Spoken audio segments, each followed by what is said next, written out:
Welcome to the Pan-African Stories channel, a space where Africa tells her own story. Here, we revisit the moments, the movements, and the men and women who shaped Africa and the African world.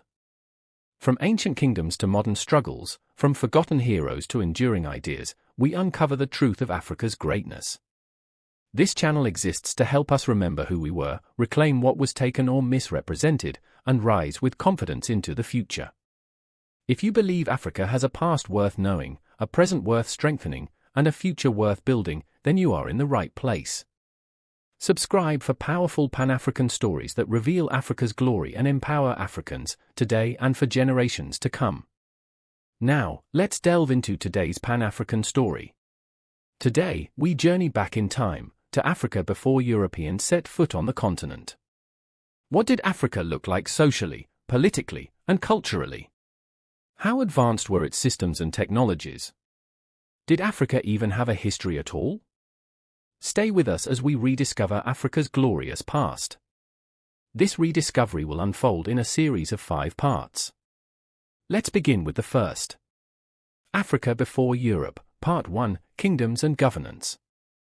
Close your eyes for a moment. Imagine standing on the banks of the Nile as the sun rises over Thebes, casting long shadows across limestone temples that have stood for millennia. Imagine walking through the stone corridors of Great Zimbabwe, your footsteps echoing against walls built without mortar, yet standing firm for centuries. Imagine the call to prayer drifting across the rooftops of Timbuktu, where scholars debate philosophy in courtyards lined with manuscripts. This is Africa before the maps were redrawn, before the borders were imposed, before the narrative was written by strangers. This is Africa as Africans built it. For too long, the story of this continent has been told as if history began with the arrival of ships from distant shores. As if the great civilizations, the kingdoms, the centers of learning and trade simply did not exist. As if millions of people lived in a vacuum, waiting to be discovered. But the truth, when you seek it, is far richer and more complex than any simplification could capture. Africa, in the centuries before European colonization, was not a single story. It was thousands of stories, woven together by trade routes that crossed deserts and oceans, by languages that traveled with merchants and scholars, by ideas that moved as freely as the wind. From the Mediterranean shores in the north to the Cape in the south, from the Atlantic coast in the west to the Indian Ocean in the east, this was a continent of kingdoms and empires, of cities and universities, of iron and gold, of law and literature. Let us begin where civilization itself is said to have begun. Let us start with the Nile. The gift of the river. Long before Rome was founded, before Athens became a beacon of philosophy, the civilization of Kemet, what we now call ancient Egypt, rose along the banks of the Nile. This was not merely a kingdom.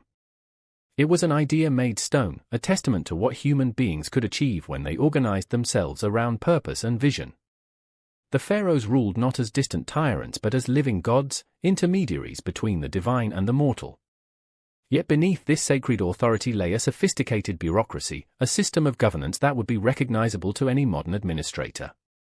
There were viziers who managed the day-to-day affairs of state, nomarchs who governed the provinces, scribes who recorded everything from tax receipts to astronomical observations. The state controlled the distribution of grain, organized vast labor forces for public works, and maintained a standing army that defended the borders and projected power into Nubia and the Levant. This was not chaos. This was order, refined over millennia. The pyramids, those monuments that still defy easy explanation, were not built by slaves toiling under the whip, as Hollywood would have it. Recent scholarship tells us they were constructed by skilled workers, organized into teams, fed and housed by the state.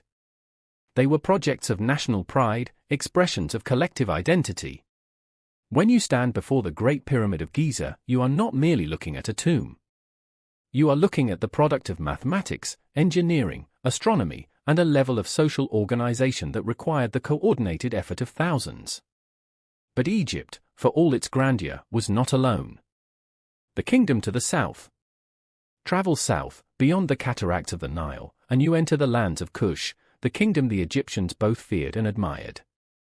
The Nubians, as they are often called, were Egypt's rivals, their partners in trade, and at times, their conquerors. Yes, conquerors.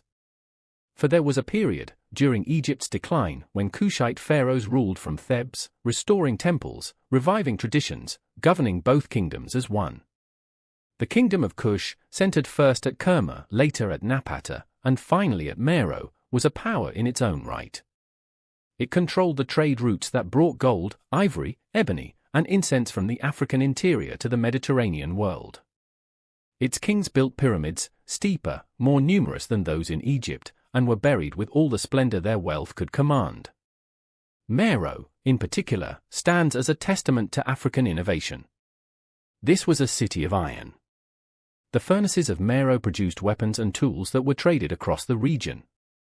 The Kushites developed their own script, Meroitic, which remains only partially deciphered to this day. They worshipped their own gods, blending Egyptian influences with distinctly African traditions. They were not imitators. They were creators. And when the Romans came, seeking to expand their empire into Nubia, they met fierce resistance. The one-eyed Queen Amenirinas, Candace of Kush, led her armies against the legions of Augustus Caesar himself. The story goes that her forces sacked the Roman outpost at Aswan, carrying off statues and treasures. When Rome retaliated, she fought them to a standstill. The peace treaty that followed left Kush independent, its borders intact. Rome learned what many would learn after: Africa was not there for the taking. The Christian kingdom of the highlands. Now turn east, across the Red Sea, to the highlands of what we now call Ethiopia and Eritrea. Here, in the ancient kingdom of Aksum, another great civilization flourished. Aksum was a trading empire, a bridge between Africa, Arabia, and the wider world. Its port, Agilis, was one of the busiest in the ancient world, where merchants from Rome, Persia, India, and beyond came to trade in ivory, gold, frankincense, and myrrh. The kingdom minted its own coins, gold, silver, and bronze, stamped with the images of its kings and inscribed in Greek, Ge'ez, and sometimes Arabic. This was a state that understood the language of commerce, the importance of currency, the power of economic networks. But Aksum was more than a trading post. It was a Christian kingdom, one of the first in the world. In the 4th century, King Ezana converted to Christianity, and from that moment, Aksum became a center of the faith. The Church of Our Lady Mary of Zion, they say, houses the Ark of the Covenant, brought from Jerusalem by Menelik, the son of Solomon and the Queen of Sheba. Whether myth or history, the story speaks to how Aksum saw itself, as a kingdom chosen, as a civilization with a divine mandate. The Aksumites built towering obelisks, some reaching over 30 meters into the sky, carved from single blocks of granite. These were not primitive monuments. They were engineering marvels, decorated with false doors and windows, representations of multi-story buildings rendered in stone. They demonstrated mastery of architecture, of leverage and balance, of aesthetic vision. When Aksum's power waned, the kingdom did not disappear. It transformed, retreating into the highlands, becoming the Ethiopian Empire, which would endure for centuries, unconquered by Arabs, Ottomans, or Europeans, until the Italians briefly occupied it in the 1930s. But even that was temporary. Ethiopia remains, to this day, a symbol of African resilience and independence. Across the Sahara. Now we journey west, across the greatest desert on Earth. The Sahara, that vast sea of sand, is often imagined as a barrier, an empty void separating North Africa from the rest of the continent. But this is a misunderstanding. The Sahara was not a wall. It was a highway. For centuries, caravans crossed this desert, camels laden with salt, gold, copper, and cloth. The trade routes connected the Mediterranean world with the kingdoms of the Sahel, that fertile belt of land just south of the desert. And it was here, in this region, that some of Africa's greatest empires rose. The Ghana Empire, despite its name, was located not in the modern nation of Ghana but further north, in what is now Mauritania and Mali. It emerged around the 6th century and by the 9th century had become the most powerful state in West Africa. The Arabs who traded with Ghana called it the land of gold, and they were not exaggerating. Ghana controlled the goldfields of Bambuk and Bure, and its kings grew wealthy taxing the trade that passed through their territory. The king of Ghana ruled from his capital at Kumbi Saleh, a city that, at its height, may have housed as many as 30,000 people.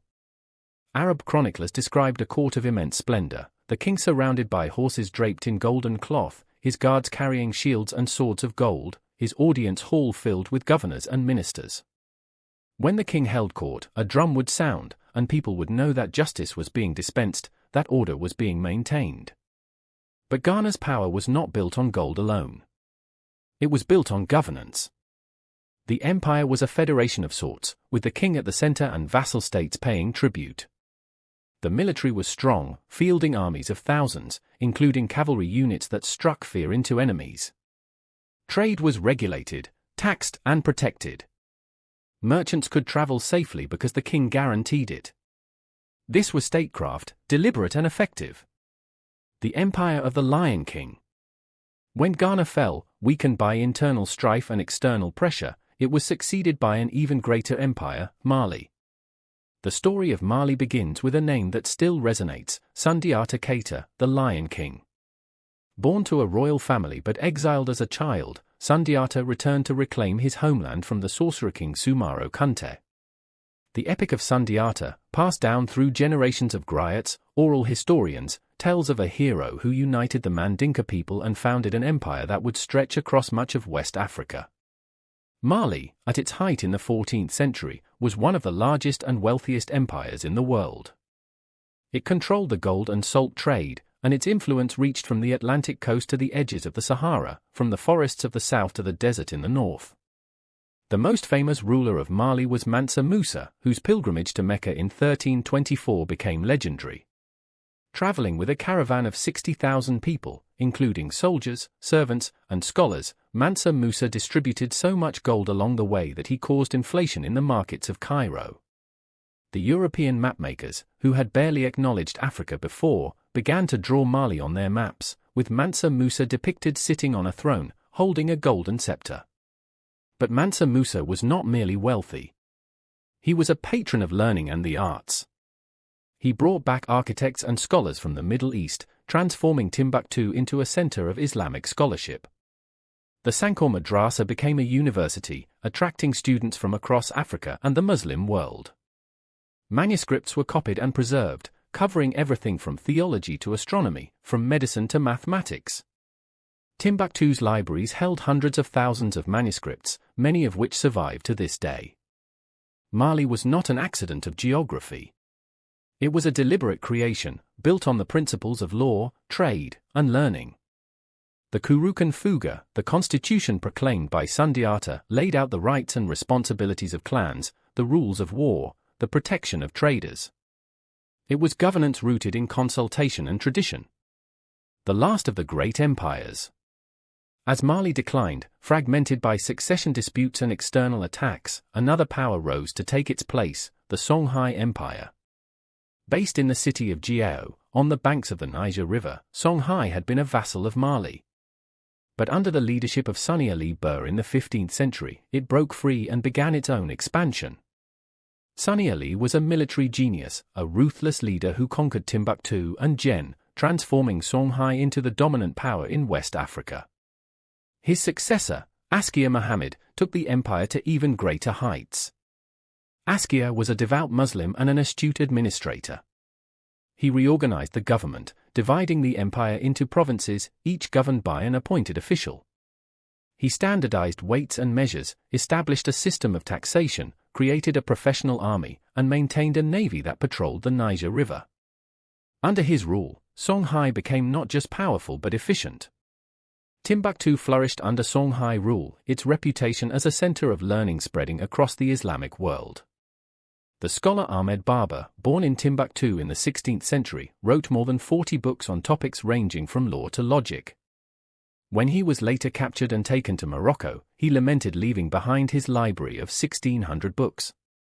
1,600. In Timbuktu.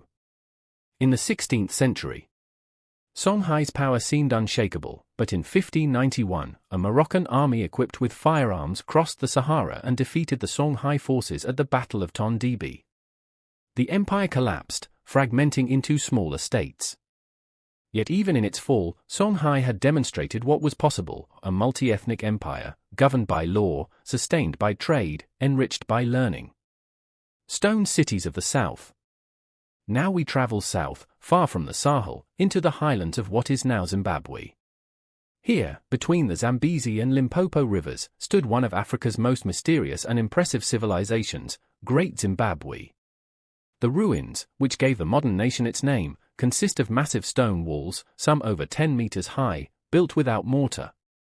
The great enclosure, with its curved walls and conical tower, is the largest ancient structure south of the Sahara. The craftsmanship is extraordinary, stones cut and fitted so precisely that they have stood for centuries, weathering storms and time. Great Zimbabwe was the capital of a kingdom that flourished between the 11th and 15th centuries. It was a trading state, connected to the Swahili coast and, through it, to the wider Indian Ocean world. Archaeologists have found Chinese porcelain, Persian glassware, Arab coins, evidence of a kingdom deeply integrated into global trade networks. The people of Great Zimbabwe raised cattle, mined gold, and crafted intricate works in ivory and soapstone.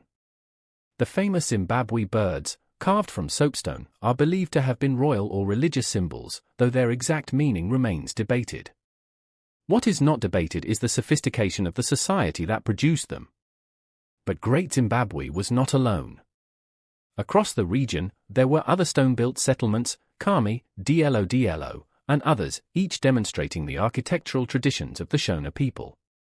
These were not isolated villages. They were centers of power, nodes in a network of trade and governance. The Forest Kingdoms.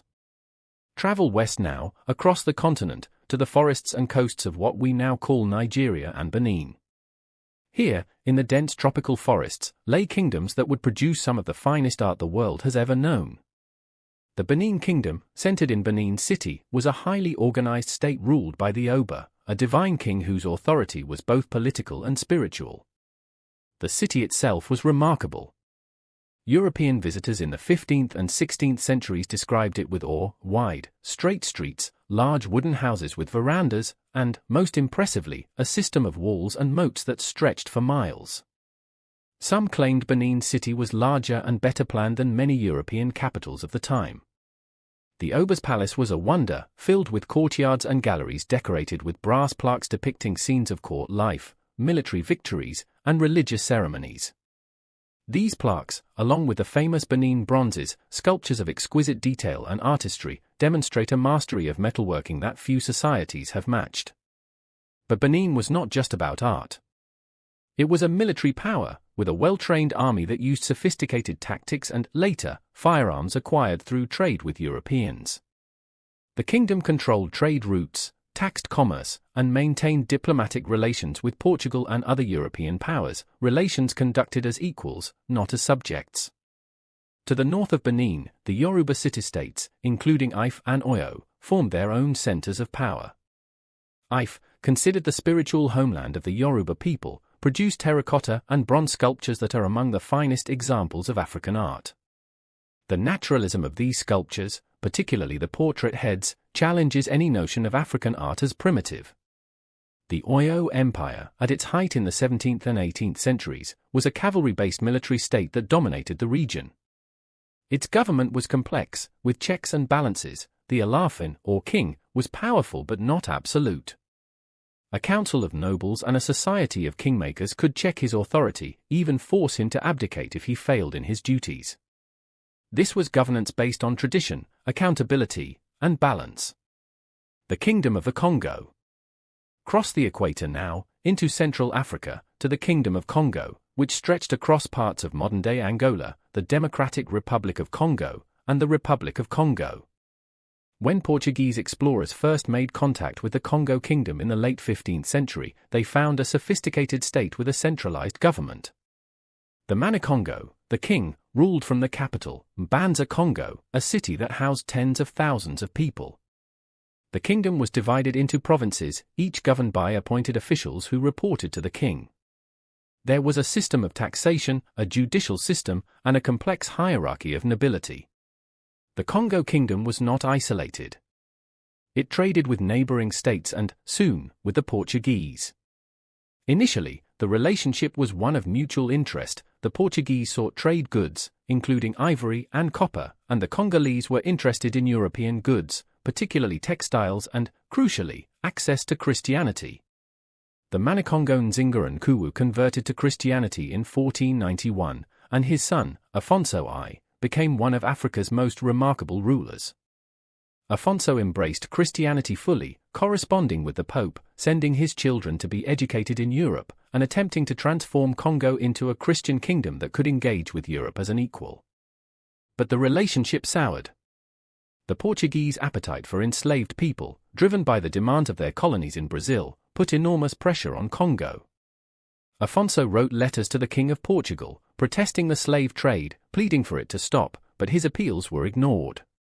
The Kingdom of Congo, despite its sophistication and its attempts at diplomacy, was gradually weakened by the relentless extraction of its people. Yet even as the kingdom declined, it did not disappear. The Congolese maintained their identity, their culture, their resistance. The story of Congo is not just one of victimization. It is also a story of resilience, of a people who sought to navigate a changing world on their own terms. The Asante Confederacy. Move north now, back to West Africa, to the forests of what is now Ghana. Here, in the late 17th century, a new power emerged, the Asante Confederacy. The Asante were united under Osei Tutu, a visionary leader who, with the help of his chief priest Okomfo Anoki, forged a confederation of Akan states. The symbol of this unity was the golden stool, which, according to legend, descended from the heavens. The golden stool was not merely a throne. It was the embodiment of the Asante nation, the soul of the people. To this day, no one sits on it, not even the Asante Hene, the king. The Asante Confederacy was a military and economic powerhouse. It controlled the gold-producing regions of the forest and the trade routes that connected the interior to the coast. The Asante traded gold, cola nuts, and, unfortunately, enslaved people, with European merchants who established forts along the Gold Coast. But the Asante were not puppets of European powers. They dealt with the British, the Dutch, the Danes, playing them off against each other, extracting the best terms, maintaining their independence. The Asante capital, Kumasi, was a thriving city, with markets, artisans, and a royal court of great splendor. The Asante military was formidable, organized into regiments, equipped with firearms, and led by skilled generals. They expanded their territory through conquest but also through diplomacy, incorporating vassal states into the confederacy. The Asante legal system was complex, with courts that adjudicated disputes, and punishments that were severe but predictable. This was a state that functioned, that maintained order across a large and diverse territory. When the British finally attempted to colonize the Asante in the 19th century, they met with fierce resistance. The Anglo-Asante Wars dragged on for decades. The Asante defended their sovereignty with everything they had, and even when they were finally defeated, they did not surrender their identity. The Asante Confederacy exists to this day, a living link to a proud past. The cities of the Swahili coast. Our journey now takes us to the eastern shores of Africa, to the Swahili coast, where the Indian Ocean meets the land. This was not a single kingdom but a chain of city-states, Kilwa, Mombasa, Zanzibar, Lamu, Pate, and others, each independent, each prosperous, each woven into the vast trading networks of the Indian Ocean world. The Swahili civilization emerged from the mingling of African Bantu-speaking peoples and traders from Arabia, Persia, and India. The result was a unique culture, with its own language, Kiswahili, a Bantu language enriched with Arabic vocabulary, and its own architectural style, characterized by coral stone buildings, intricately carved wooden doors, and mosques with towering minarets. These city-states were commercial hubs. Dhows sailed in with the monsoon winds, bringing cloth, spices, porcelain, and glassware from Asia, and departed with gold, ivory, timber, and other goods from the African interior. The rulers of these cities grew wealthy from taxing this trade, and they used their wealth to build magnificent palaces and mosques, to patronize scholars and poets, to live lives of considerable sophistication. Kilwa, in particular, was renowned for its wealth. The great Moroccan traveler Ibn Battuta, who visited in the 14th century, described it as one of the most beautiful cities in the world. The ruins of Kilwa Kisiwani still stand today, the Great Mosque, the Palace of Husuni Kubwa with its swimming pool and intricate stonework, all testaments to a civilization that thrived on trade and cosmopolitanism. The Swahili city-states were Islamic, but their Islam was distinctly African, blended with local traditions and practices. They were literate societies, producing poetry and chronicles in Kiswahili written in Arabic script. They maintained diplomatic relations with powers across the Indian Ocean, from the Sultanate of Oman to the Ming dynasty of China. As we pause here, at the end of this first part of our journey, consider what we have seen. We have walked through the courts of pharaohs and mansars, through the universities of Timbuktu and the markets of Kilwa, through the stone walls of Great Zimbabwe and the palaces of Benin. We have witnessed systems of governance that were sophisticated, adaptable, and enduring. We have seen kingdoms that commanded respect, that traded as equals, that built monuments to rival any in the world. This was Africa before the colonial gaze, before the narrative of the Dark Continent was written. This was Africa as Africans built it, complex, organized, innovative, and connected to the world. But governance is only one part of the story. How did these societies organize themselves socially? How did they live day to day? What bound communities together, and how did they understand their place in the world? That is where we turn next. Thank you for joining us on this journey into Africa's glorious past. If you enjoyed today's story, don't forget to subscribe and turn on the notification bell so you never miss a new Pan-African story. Every episode brings us closer to remembering, reclaiming, and rising together. Stay connected, stay inspired, and continue exploring the rich history, culture, and legacy of Africa.